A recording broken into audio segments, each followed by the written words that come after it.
আপুনি DODL বা idol assignment কোনো ইউটিউব চেনেলত বিচাৰি নাপাব। আজি তাৰিখলৈকে কোনেও আপলোড কৰা নাই। সেয়ে মই বহুত চেষ্টা কৰি মই কালেক্ট কৰিছোঁ এছাইনমেণ্ট আপোনাৰ সুবিধাৰ কাৰণে। নমস্কাৰ, মই আপোনাক মোৰ ইউটিউব চেনেল মৌচাকলৈ স্বাগতম জনাইছোঁ। মই ইয়াত আপোনালোকক দুখন এছাইনমেণ্ট আপলোড কৰি দিম আছামিছৰ। আইডল বা DODL পুৰণি কুৱেশ্যন পেপাৰ বা এছাইনমেণ্ট পাবলৈ হ'লে আপোনালোকে চেনেলটো ছাবস্ক্ৰাইব কৰক, লগতে কাষত থকা বেল আইকনটো প্ৰেছ কৰি দিয়ক, যাতে প্ৰয়োজনীয় ভিডিঅ'বিলাক মই আপলোড কৰিলে ন'টিফিকেশ্যন পাই থাকে আপোনালোক। ফাৰ্ষ্ট লিখা হৈছে directorate of open and distance learning Dibrugarh university. ইয়াত আইডলৰ কাৰণেও প্ৰযোজ্য হ'ব, কাৰণ মেথড এটাই। তাৰপিছত লিখিছে home assignment MA in Assamese final year ছেশ্যনটো লিখি দিছে। তাৰপিছত লিখিছে ছাবমিটেড বাই, নেম লিখিছে, তাৰপিছত ক্লাছ লিখিছে, MA ফাইনেল ইয়েৰ বুলি লিখিছে। তাৰপিছত কোৰ্চ লিখিছে লিটাৰেচাৰ গ্ৰুপ B। সেইটো সময়ত মানে য'ত ইয়েৰ ছিষ্টেম আছিলে তাত গ্ৰুপ হিচাপে আছিলে চাগৈ, গ্ৰুপ লিখিব লাগে চাগৈ। তাৰপিছত এছামিজ 204 লিখিছে, introduction to descriptive analysis of Assamese phonology. এইখন ছাবজেক্ট বৰ্তমান 4th ছেমিষ্টাৰত আহিল আৰু 4th ছেমিষ্টাৰৰ কাৰণে উপযোগী হ'ব। ষ্টুডেণ্ট UID নাম্বাৰ লিখিছে, তাৰপিছত ৰেজিষ্ট্ৰেশ্যন নাম্বাৰ লিখিছে, তাৰপিছত ছাবমিশ্যন ডেটটো লিখিছে। এইকেইটা লিখিলেই হৈ যাব ফ্ৰণ্ট পেজ। ফাৰ্ষ্ট কুৱেশ্যনটো আছিলে ধ্বনি বিজ্ঞান কাক বোলে? ধ্বনি বিজ্ঞানৰ শাখাসমূহৰ বিষয়ে আলোচনা কৰা। ইয়াত ধুনীয়াকৈ আনচাৰটো কৰি দিছে এছাইনমেণ্টখনত, আপোনালোকে পঢ়ি যাওক।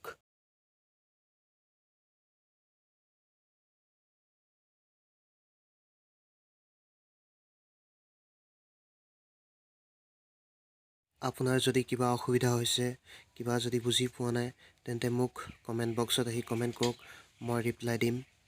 আৰু মই যিটো নিজে নাজানো সেইটো টিচাৰসকলক সুধি পেলাই মই আপোনালোকক অৱগত কৰাম।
প্ৰথম এছাইনমেণ্টখনৰ দৰে একেই হয়, খালি ইয়াত এটা সলনি হৈছে Assamese 205 introduction to descriptive analysis of Assamese morphology.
DODL বা আইডলৰ এছাইনমেণ্ট বা পুৰণি কুৱেশ্যন পেপাৰ মই আপলোড কৰি থাকোঁ, গতিকে আপোনালোকে সেই ভিডিঅ'বিলাক পাবৰ কাৰণে ছাবস্ক্ৰাইব কৰাৰ লগতে কাষত থকা বেল আইকনটো প্ৰেছ কৰি দিয়ক, যাতে ন'টিফিকেশ্যন আপুনি পাই থাকে।